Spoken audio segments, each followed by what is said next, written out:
chaos moko ezali planifié à travers notre constitution où ezali ko permettre que administration na biso à tous les niveaux ya cité et ezala na harmonie. Wana ezali makanisi eutaki epa ya président de la République ndenge ye atalisaki bai mususu bai mboka bazali komonisa pe que constitution ya République démocratique du Congo ezali na ba institution moko budgétivore. Ba mot français ezalaka na complication mingi nazaka na confiance ya français te. Constitution budgétivore ezali lié na ba institution ezali budgétivore. Ba institution ya République démocratique du Congo selon ba expert bazali ko estimer que 75% ya ba recette ya mboka ezali canalisé pour na fonctionnement ya ba institution. C'est-à-dire mboka ya ndenge wana soki toza kozwa 100% ya ba ressources na biso financière we ko tambusa mboka mbongo nyonso eza ko kende na fonctionnement ya ba institution. En tout cas il y a quelque chose qui ne va pas besoin développement le loté. Donc avec cette panoplie là des institutions budgétivores ezali compliqué même ceux qui mutu azali na bonne volonté ya kolinga kosala malamu pona mboka, mais le fait que l'argent doit être distribué aux politiciens par rapport au fonctionnement na bango, nous avons des problèmes. Le temps où lobawa parlement azana budget na ye, gouvernement baza pe na budget à fonctionnement na bango, présidence de la République budget à fonctionnement na bango, ba cours et tribunaux les plus grands budgétivores, gouvernement, parlement, l'Assemblée provinciale ou tout le bâti. Aux hommes qui battent na batu bazali ko fonctionner en fonction à ba intérêt na bango, bongo et ya mingi, ba planifier ba budget à fonctionnement na bango. Et le peuple congolais n'est pas dans ça. Les autres pensent aussi qu'il y a un régime présidentiel, régime moko présidentiel oyo tozali ko nango bosenga. Matondo mingi na bande ko balandi tindika télévision. Merci mingi pour na fidélité pe confiance oyo bopesa kabiso poto memela bino basango ya République démocratique du Congo et sengo ngai ko eba bino penda ebele à travers République démocratique du Congo ebele à travers le monde soko betili bakuma lamu ya kokutana na émission oyo présentée na mwana mboka Samba Olonga des pères et des mères na tombeli oboye malamu. Oui, 3 gestes simples au salaka pona ko soutenir émission na biso pe ko sala ete talma na bato mingi liker yango partager pe ko bosana te ko tikela biso commentaire ceux qui peut oza abonner te okoki ko s'abonner na etando oyo justice ya Nzambe et ratakate justice ya Nzambe moto moko te a échappaka na contrôle nango ezali penza wana rituel oyo Samba Olonga zaka nango pona ko rappeler ba commun de mortels que justice ya Nzambe ezalaka et que tôt ou tard na mabeyo zali ko sala oko finir par ko récolter ba fruit na yango. Alors yo za moyibi oko yiba mbongo mboka okanisi que miso bato eza ko mona ote okanisi que IGF moni yote okanisi que justice ya Congo ekozwa yote. Soki justice ya Congo ekozwa ote soki oko échapper na contrôle ya IGF yeba Nzambe ba échappaka ete châtiment ezalaka générationnel bana bakoya kolala ba veiller de prière pona kolongola malédiction ya tata na bango ya moyibi salaka kaka malamu na lekiseli ngonga te ezali façon na ngai ya ko rappeler ba commun de mortels. Actualité na kolobela sika awa mukola lelo ezali likambo etali changement topé révision constitutionnelle débat ezali relancé pour na likambo etali révision ya constitution ezali na bato oyo bako banzake ezali momate oyo esengeli ko toucher na mobeko likunzi ya ekolo Congo. Ezali pe na bato bazali ko banzake constitution oyo ezali na maladie ezali constitution eza la base ya ba trouble injustice pe makambo mabeto ko mona na mboka na biso ba idée ezali kilikili to moni pe na ngambu ya IDPS secrétaire général kwa zali ko continuer ko réclamer idée wana poto ebi ke bicéphalisme c'est botamaki yepe atalisi penda que singeli parti UDPS ezala mobiliser pona kolandela likambo etali révision constitutionnelle parce que yango ezali kokota na objectif oyo parti wana esasinyaki pe na vision ya père fondateur oyo azali Etienne Tshisekedi. Yo nanda koza kobanza nini na kati émission oyo tozali kolobela les pour et les contre pona nini bayeba mususu bazali koboya opposition bazali koboya constitution oyo pona nini ba mususu bazali kolinga yango. Nous allons tirer des conclusions ensemble pourquoi il est important il y a ko changer topé ko réviser constitution na biso. Est-ce que peuple congolais a kozala na sima ya nani na sima ya quand ya Félix Tshisekedi oyo bato bazali da ko talisa que constitution esengeli changer to a kozala contre oyo ezali likanisi ya ko changer constitution sambolo ngazaka moto ya ba vérité na kati émission oyo. Yango pendande ezali mama na likambo yango pendande toko lobela na tombeli bino lisusu boye malamu bino batu bobeti libako ya kokutana kana video oyo bo like yango bo partager yango na voisin na yo ko bosana te soki eza possible kotika commentaire depuis wapi yo zali kolanda biso na République démocratique du Congo depuis wapi yo kolanda biso à travers le monde.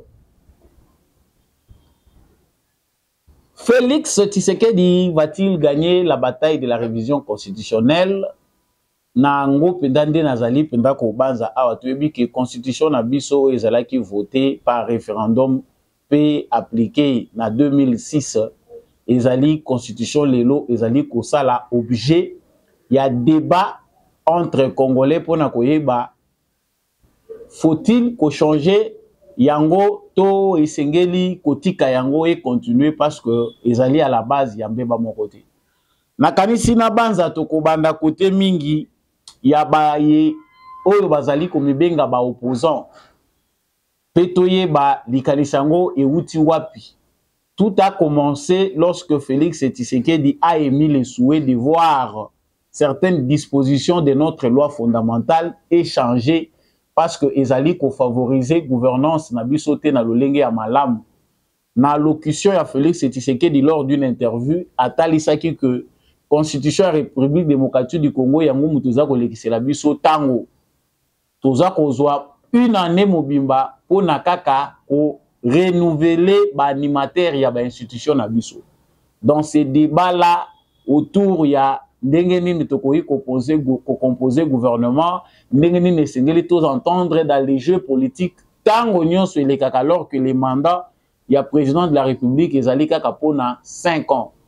Donc, nous pouvons aussi kokota na likanisi oyo bimisaki moko ya bana mboka que président de la République dans la réalité na Congo azali ko finir par travailler kaka tranquillement na 3 ans parce que année à liboso ezali ko sila nyonso na renouvellement ya acteur institutionnel année ya suka pe ezali année oyo ezalaka lokola boza ko assumer ba faire courante pour na ko réorganiser ba élection mususu. Donc dans l'ensemble tout ça ko mona ke ezali ko beta plutôt pale likanisi mususu au président de la République a pensé que ezali que likambo ya ba gouverneur pourquoi nos gouverneurs bazali kozala élu alors qu'il faut ba travailler na vision à président de la République koto yo bazali ko faire face na ba assemblée provinciale oyo bango bazali ko devoir parce que bango mutu ba élire bango koto oyo baza ko faire face na président de la République oyo anomaki bango te mais baza obligé ya ko travailler na vision na ye. Donc ezali vision moko bicéphale ezali ko kende na tendance mibale entre satisfaire l'assemblée provinciale d'une province et répondre aux exigences de la vision du président de la République. Kao moko ezali planifié à travers notre constitution où ezali ko permettre que administration na biso à tous les niveaux ya cité et ezala na harmonie. Wana ezali makanisio eutaki epa ya président de la République ndenge ye atalisaki bai mususu bai mboka bazali komonisa pe que constitution ya République démocratique du Congo ezali na ba institution moko budgétivore. Ba mot français ezalaka na complication mingi nazaka na confiance ya français te. Constitution budgétivore ezali lié na ba institution ezali budgétivore. ba institution de la République démocratique du Congo, selon ba expert bazali ko estimer que 75% ya ba recette ya mboka ezali canalisé pour na fonctionnement ya ba institution. C'est-à-dire mboka ya ndenge wana soki toza kozwa 100% ya ba ressources na biso financière we ko tambwisa mboka mbongo nyonso eza ko kende na fonctionnement ya ba institution. En tout cas, il y a quelque chose qui ne va pas besoin de développement les lotés. Donc avec cette panoplie là des institutions budgétivores, ils allaient compliquer même ceux qui mutuazali na bonne volonté.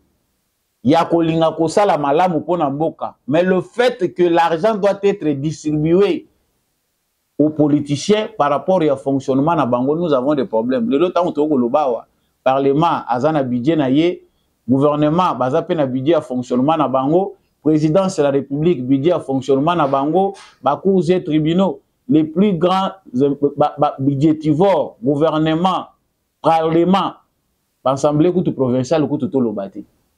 Ozomona ki bato na bato bazali ko fonctionner en fonction à ba intérêt na bango, mbongo e ya mingi ba planifier ba budget à fonctionnement na bango, et le peuple congolais n'est pas dans ça. Les autres pensent aussi qu'il y a un régime présidentiel, régime moko présidentiel oyo tozali kunango bosenga. Peuple congolais tango azali obele la chaque fois président de la République aye bakate que la constitution de la République démocratique du Congo a établi un régime semi-présidentiel où notre parlement a un très grand rôle à jouer. Et même le gouvernement, na pouvoir exécutif, ezali beaucoup plus na prépondérance côté à ministre, premier ministre, que président de la République. Le président de la République a la charge, il y a une recommandation, pour ça la recommandation, orienter. Mais Moutazali ko gérer mboka au quotidien, c'est le premier ministre. Oyo, azam nommé par le président, mais redevable aussi na parlement. Tant to kutani awana ba makambo, batubele baza koye bate, qu'est-ce qui s'est passé? Pourquoi au Sénégal, à peine le président élu, Mbalamoko, les 4 jours qui suivent déjà, ceux qui 48 heures, Mbalamoko premier ministre na déjà ça yebani. Pe gouvernement na ye ebimi. C'est un régime présidentiel, bien qu'avec d'autres réalités parlementaires liées pour que interdépendance est là pour le bon fonctionnement, mais le régime est présidentiel qui permet au président d'avoir tous ses moyens d'action.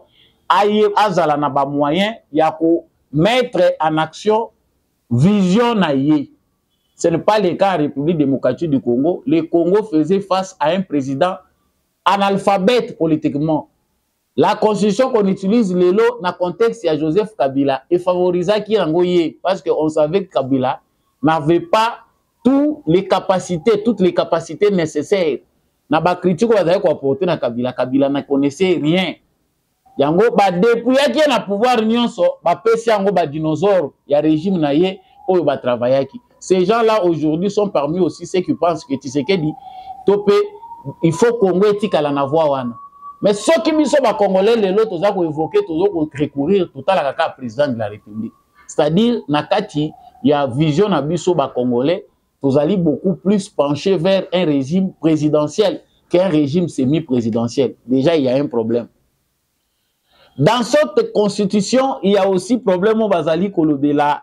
Il y a l'article où ils allaient fâché, l'article, le 217, article EPC Batebele, quand on va découvrir que Constitution et la République démocratique du Congo est le but que lorsque traité tout accord moko international ils ont mis dans les pays africains pour le Congo, le Congo peut céder une part de sa souveraineté pour na kotika traité wana topé accord wana écoute en application. Article 217 de la Constitution nabiso. C'est là où nous avons compris que le pays a été mis sous tutelle et vendu même parce que aucune constitution d'un pays totalement souverain peut être soumis à ce genre de clauses et à la kate. Mais nous avons accepté le kola bataka biso ki tambala na misu. Aveuglement, les Congolais se sont dirigés pour aller au référendum pour voter constitution toza komona lelo. Wana ezali nangaki natali sabino ba raison parmi de multiples raisons où ezali évoqué na likambo etali révision constitutionnelle. Raison mususu munene ezali que cette constitution qui nous a été imposée, importée, ndeko moko professeur a utaye kotali sabiso que sur les plus de 20 membres oyo bazalaki ko composer constitution oyo bazalaki wana, 6 seulement étaient congolais et 3 avaient véritablement la nationalité congolaise. Ba mususu babotaki na bango libanda, c'est-à-dire mundele na makanisi. Donc c'est une constitution importée pour le bien de ceux qui ont voulu qu'il y ait un désordre planifié en République démocratique du Congo. En réalité, Etienne Tshisekedi, paix à son âme, abeli la kabiso a ebisi biso ki bandeko ba congolais na ko senga na bino ke bo kendete na constitution o ezali ko kende ko signer acte de vente ya mboka na biso. Tala eloko biso to sala ba congolais, constitution biso to ndima ya ba belligérant. Po bango ba yokanaka ke ezali constitution ya transition. Uniquement pour permettre à ce que bandeko na biso bakotaki zamba sous prétexte que baza d'accord te na gouvernance ya Kabila, baza d'accord te Kabila n'a pas été élu, il a été imposé tout ce qu'ils ont dit. Pour baya to sangana to luka kimia batika ko bomisa bandeko na bango, il fallait que créer cadre moko juridique et c'est ce qui a été fait. Mais to koma na point ya que to kota na voie ya ba élection pour ba permettre biso moko ba congolais to zo constitution ezali digne ya biso. La communauté internationale, l'Union européenne à cette époque-là a jugé bon, il y a garder Oyo Ezalaki, candidat na bango Joseph Kabila. C'était un peu la norme à cette époque-là en Afrique. C'est lui qui organise les élections, c'est celui qui les gagne. Etienne Tshisekedi a boya yangona mutema moko. Mais le la Congolais Azaki a besoin d'expérience, à expérimenter. Nous avons accepté ce qui est devenu aujourd'hui l'institutionnalisation du pillage. Moni makamusu tolobaka oyo bandeko musu ba mona kango nyire toujours beta kaka makamu dans le vide. Et dans le vide té bandeko na ngai soko tali constitution ya Congo, otali marche oyo mboka sali depuis toujours constitution kino lelo ko mona ke un petit groupe d'individus nde ba profitaka na constitution ya mboka oyo, c'est-à-dire les politiciens. Ils sont très à l'aise na kati ya constitution, surtout ba o ba utaka bazamba. Ba parti politique oyo ebele musu boza ko mona awa ezali ba mouvement rebelle et bongwana ba parti politique. Les mêmes individus veulent qu'il y ait beaucoup plus de dépenses dans les institutions que pour le développement du Congo, des Congolais, que pour les social des Congolais. Batwaza kotuna constitution oyo ezali ko empêcher Tshisekedi na nini pour changer social ya ba Congolais. Malheureux Congolais, nous sommes analphabètes politiquement. Les politiciens ont voulu ça. Cette constitution est une constitution des politiciens. Les politiciens des bénéficiaires, ils sont un petit groupe, même pas 1% de la population congolaise. Mais ils sont en otage. Pourquoi? C'est ce que la constitution favorise. Tala kafumba na ba institution. Chaque institution, son budget de fonctionnement.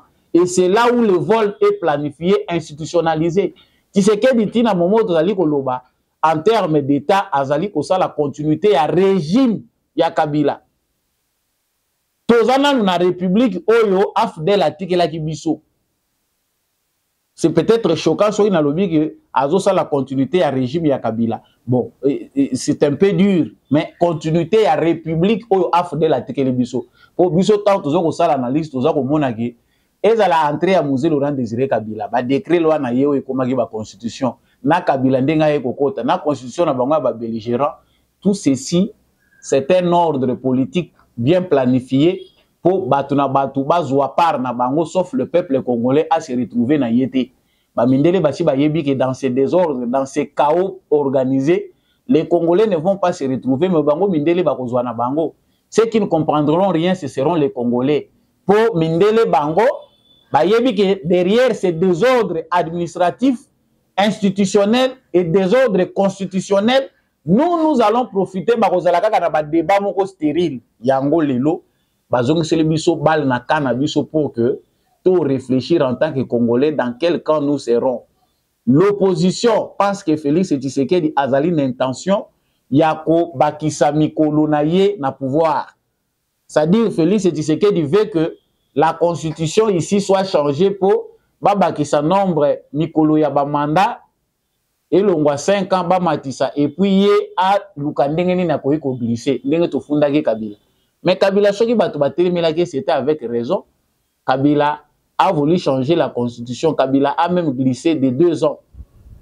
Ba boya ki po totali to moni que ba raison azalaki ko avancer, ezalaki yangote. Kabila avait les seules intentions ezalaki kaka ko toucher l'article qui verrouillé, ma disposition verrouillée pour son bien.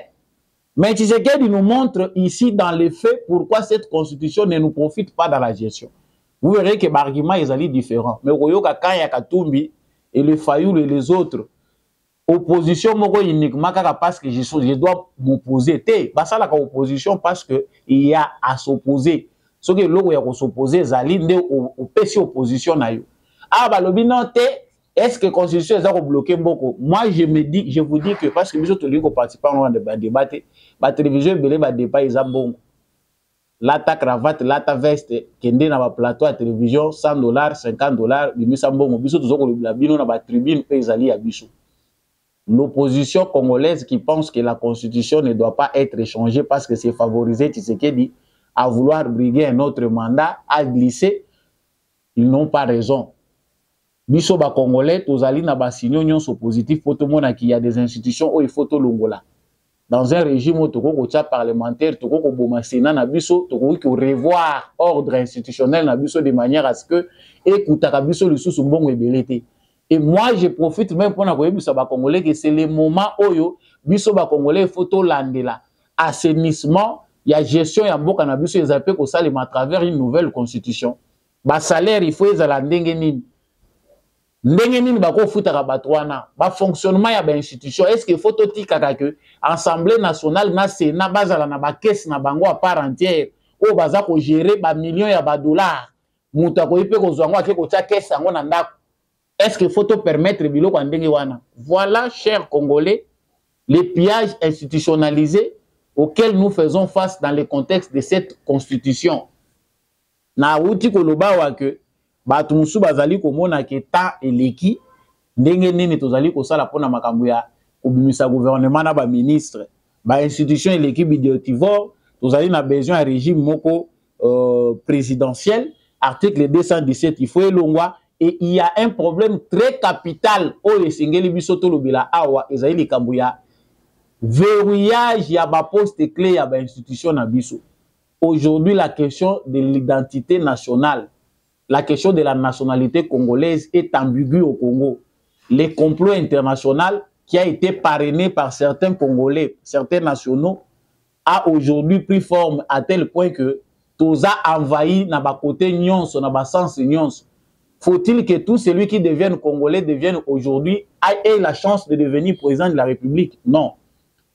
Proposition à Noël Tchani est importante. Tous la mibé qu'on a biso ya kala. Tous verrouiller ba poste clé à ba institution na biso. Tous à la claire sur la question. Il y a ba poste clé à ba institution. Congolais d'origine azanani. Tous définir angoli. Tous redéfinir angoli sous malam. Peut totalisa que oyaza Congolais de père et de mère était à quitter Kokoma, président de la République, topé premier ministre, to chef d'état-major, Namboka Nabiso. Ils ma question ultime. Mais ici, dans ces jeux, dans ces combats entre les acteurs politiques, dans ces débats, Bomoni ba argument faible, na ba argument fort. Félix Tshisekedi a donné pourquoi la nécessité. Ba opposant ba lobi pourquoi bango baza ko s'opposer. Mais qui perd, qui va gagner? Naï na sala analyse nanga natali sur que le peuple congolais est déjà d'accord avec la révision de la constitution. Par sentiment ya ba congolais la rapenda palpable boité, on est un peu hypocrite ou silencieux, des fois indifférent face à débat où ça les publiquement mais les Congolais sont impliqués. Et là où aliboso ezali kotali sa que match et Congo za la gagner ezali que nous venons à peine des élections et on a vu ce qui s'est passé. S'il y avait une opposition valable, forte, tout le monde a un résultat électoral. Les élections démontrent que Félix Tshisekedi a eu plus de 70% de voix face à l'opposition. Adversaire Naye Asuka, Asimbi Atana Chevi, était à 18%. Et les restes se sont partagés les miettes de voix au Bango Bakokaye Kozo. Ce qui est sur base, il y a résultat, il y a un sondage pour découvrir que Félix Tshisekedi s'est beaucoup imprégné dans la opinion congolaise. Peu importe. La difficulté à Zali Nango pour répondre na ba problème ou ba congolais bazanango ba problème ébélé ou ba congolais bazanango mais la majorité des Congolais continuent à leur faire confiance. D'où il y a probabilité que les changements ou la révision constitutionnelle soit quelque chose qui va se faire et que l'opposition peut-être pour résister, ils doivent trouver d'autres moyens. Ndenge ba muso moni ba komi kokota zamba Moni Bakatoumi Bazako, Bayebi que dans les débats, ils ne seront pas forts. Ils ne sont pas capables de mobiliser le peuple congolais pour avancer par argument à Bango face à la situation. Voilà un peu les arguments Oyo Ezali simple. Par rapport à l'écambouage changement constitutionnel, bande rebelle bosenga bisoto le belango na mukuse parce que télévision ezangonga. Na mekaki ko pesa bino analyse Oyo Ezali ko permettre bisoto découvrir pourquoi Ezali important de changer constitution na biso. Tout n'est pas dit ici. Donc pour finir les sous analyse na biso à travers de nouvelles informations pour na ko informer bino davantage. Mais ya mpe te to kabwana sengeli na Kongola fongola miso ba député nanu bazui ba député. Tout ba ko pesa bango ba di to ba ko pesa bango ba taxi catch. Congolais soka za muto za ko comprendre na kanisi que rendez-vous na biso congolais nyonso parler du peuple où ezali siège ya parlement congolais et kokoma lieu où ba congolais nyonso ba ko banda ko se rassembler pour na ko interpeller ka parlement congolais. Nos députés à ce stade ne méritent plus ba mituka yebanda $10,000. Non. Mituka $5,000 ezali pour les députés congolais, ça ressemble à la réalité congolaise. Luxo ba pesa ka ba député na biso ezo bala na souffrance à ba congolais. Ezali important lelo que le gouvernement de la République tango bazali ko réfléchir na parlement pour doter na ba moyens de transport les élus du peuple batala ka pe misère ya congolais. Les députés congolais même sur la moto, il faut pas pesa bango tata ba wewa e balani na bango. Mais ngana lokeli bango mawa. À partir de $5,000, on peut signer avec une entreprise ailleurs. Bayeli bango mituka à partir ya prix wana 5,000 eleki DG beleza ya okoka. Ba pesi bango mituka wana baluki pe oyo eza moins efficace ba japonais basalaka ya bien ke ba Jeep de luxe bayena ba palissade ba pesi bango ba mituka ya luxe ba musu ba teki yango azumbongo atie na poche. Non, ce luxe là eza insultant. Yango toko yebisa président de la République et cette fois-ci investissez-vous to changer constitution que to lukaka nyon se corrompre ba député. Pour ba député oyo na jara constitution oyo pour ba agir il faut ka corrompre bango. Émission na bino ekomi na suka.